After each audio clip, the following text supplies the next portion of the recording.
severe earlier. That warning has been expired. Also some strong thunderstorms up across portions of northern Kiowa County. A lightning factory up there, a lot of electricity in the air. Again, those thunderstorms dropping down, moderate to heavy rainfall, probably some small pea-size hail at least. Going to be relatively quiet around here for most of the night. I think the stronger storms well east of I-25, closer you get to the far eastern plains of our state. Not out of the question to see a few light showers a little later tonight into early tomorrow morning, but we've got some big changes rolling our way for your Thursday. Tracking a cold front that gets here early tomorrow morning. That cold front is going to help stimulate some thunderstorms during the afternoon. Mainly small hail here along I-25. Heavy rain, flooding possible in some areas, and a lot of that dangerous cloud to ground lightning tomorrow afternoon as well. Everything you need to know coming up, Diane.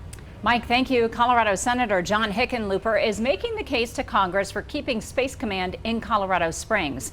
He spoke on the Senate floor today as the future of Space Command is still up in the air. This is happening after a report this week indicated the White House may be stopping a Space Command move to Alabama.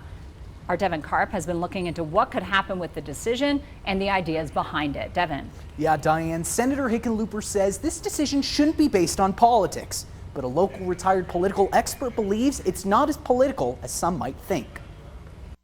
But really, there's only one thing. What is in the best interest of our national security? Senator Hickenlooper speaking to Congress about the controversial move of Space Command. This week, a report from NBC News indicated the Biden administration would be halting the move of Space Command from Colorado Springs to Huntsville, Alabama, because of that state's abortion laws. I'm as confused as most people about the politics. Andrew Dunham is a retired political science professor from Colorado College and believes the original decision to move Space Command was all politics. Trump moved it partly because Colorado is trending blue. And he doesn't buy the current administration's reasoning behind their shift from Alabama. I think the abortion line is very clever politically. I don't believe it. I mean, I don't think that's what's going on. Biden wants to say loudly, I care about abortion rights. But Senator Hickenlooper wants to get away from politics and focus on military readiness. It would take years to replicate the milestone of full operational capability.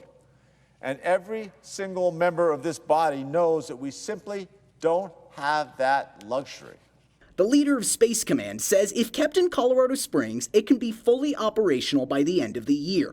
And moving it to Alabama will take time, resources, and money. Here's what he said while speaking to members of Congress in April. We're on the glide path right now, moving aggressively towards full operational capability in the provisional headquarters and infrastructure that I have in Colorado Springs right now. Dunham believes the decision will ultimately come down to what's best for our country's defense, and that decision needs to come sooner than later. Biden should try to get it established while he's president so that it won't be able to trend back, because once it's established, it's not likely to be moved again.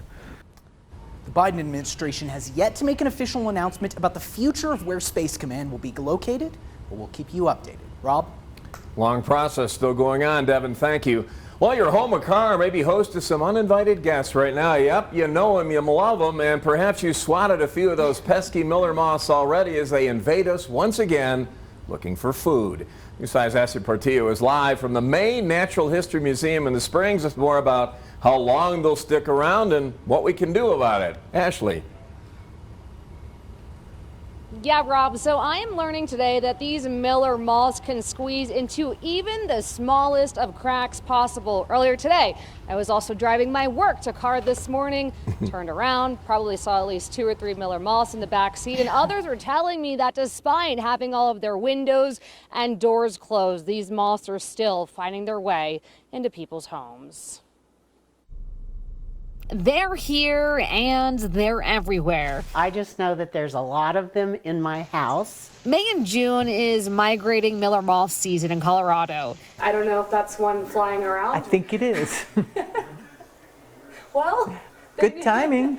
Carrie York is one of the owners at the Maine Natural History Museum. That's a bug museum. She said miller moths travel from the east and migrate to the mountains to feed on flowers and nectar in the spring. Lucky us on the Front Range, we are anywhere in the mountains, you're going to get more of the moths. The infestation happens every year, but York considers this season a mild one. While these moths are a nuisance, they don't cause any harm. It's just part of nature. You kind of have to roll with it. They are definitely not attacking you, even though it feels like they're dive bombing you at times. York said this migration only lasts a couple of weeks, but it's still annoying for many like Kathy Remmer. I don't know how they get through the screen, but they do. And my cats love them. And that's their new play toy. A few things York says you can do is keep your outside lights off at night because moths are attracted to light. Also, close your curtains at night. Take a clear bowl with some soapy water in it, put a light above, and once those moths have soap on their wings, they won't be able to fly. You can also use moth traps or repellent. Other than that, there's not much you can do. And while all of these miller moths are searching for food here all across southern Colorado, they're also food themselves for other animals like bears, birds, as well as bats. For now, reporting live in Colorado Springs, I'm Ashley Portillo for News 5. It is definitely Miller time. I've had a house full for the past couple of weeks now. We're going to talk about a strong cold front rolling in early tomorrow morning, much cooler air in your Thursday forecast, rain and thunderstorms, maybe some heavy rain and small hail in some areas. I'll have details after the break. And now, your First Alert 5 weather. Great to have you with us here on News 5 at 6. We are live downtown on Tejon. A lot of clouds, but we're dry across the city. 71 is the current temperature. 5 warmer in Pueblo, dry skies, a little breezy out of the west at the airport. Most parts of the city, light or calm conditions. Let's go up into Woodland Park. It's been raining up there, just light rain across Highway 24. 60 is the current temperature and there is no wind. Here's my big weather story. Here's what's going to happen around here tomorrow. Gave you the first alert on this system late last week. Cold front comes in early tomorrow morning. Temps tomorrow about 15 degrees cooler than what we had today. A moist easterly upslope flow behind that cold front, so it's going to be a real humid day by eastern Colorado standards. I like to call it a high octane air mass. The air mass is going to be saturated with water tomorrow, so a very good chance of rain and PM thunderstorms on the way. If those thunderstorms start firing up as early as 1 o'clock tomorrow afternoon, they'll be conceived over the mountains. Make a push to the I-25 corridor where you see these brighter colors. Those are the areas under the gun for the heavy rain, maybe some small hail as well. As you push east of I-25, going to see a little more instability out there, so I think some of those thunderstorms could actually have bigger hail, maybe a couple of severe thunderstorms tomorrow afternoon. But the big takeaway, it's going to be noticeably cooler tomorrow and it is going to be wet, so pack the rain gear tomorrow. You'll need that umbrella. Mother Nature reloads, fires another round on us on Friday. Going to see more stable air on Friday than what we'll have tomorrow, so just mainly light showers across the area Friday. The biggest rain will come throughout the day tomorrow afternoon into tomorrow night. Here's how much we're thinking precipitation wise, and of course these numbers will change over the next couple of days, but you get the idea. It's going to be a good soaker, half an inch to an inch to maybe an inch and a half of water across parts of the News 5 viewing area by late Friday afternoon into Friday evening. Hope you enjoyed today. The warmest day we'll have for at least the next week.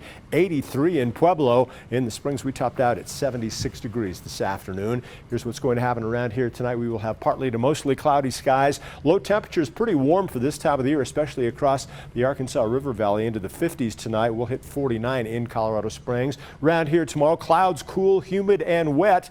And what you see is what you get all the way through Friday. Here you go, super 7-day forecast in Colorado Springs. You can see those rainfall opportunities are really ramping up as we work into the afternoon and continue through the evening hours. Cooler still on Friday, more rain Friday. That 57 will be the coolest day we'll have to deal with here for at least the next 7 days. Temperatures warm up nicely just in time for the weekend. Best chance of seeing thunderstorm activity I think will be Saturday, just an isolated thunderstorm by Sunday, and we'll keep rain in the forecast during the afternoon hours Monday, Tuesday, and Wednesday. Wednesday. Pueblo, you hit 83 today. That cold front will crash the party with much cooler air over the next couple of days.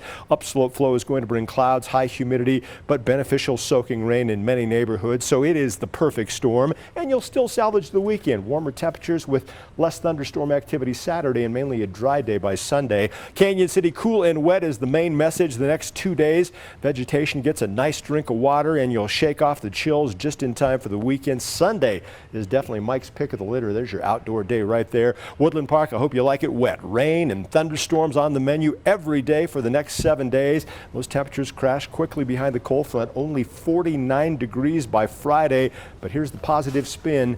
It could be snow this time of the year. I've seen it snow up there during the month of June, so this isn't too bad.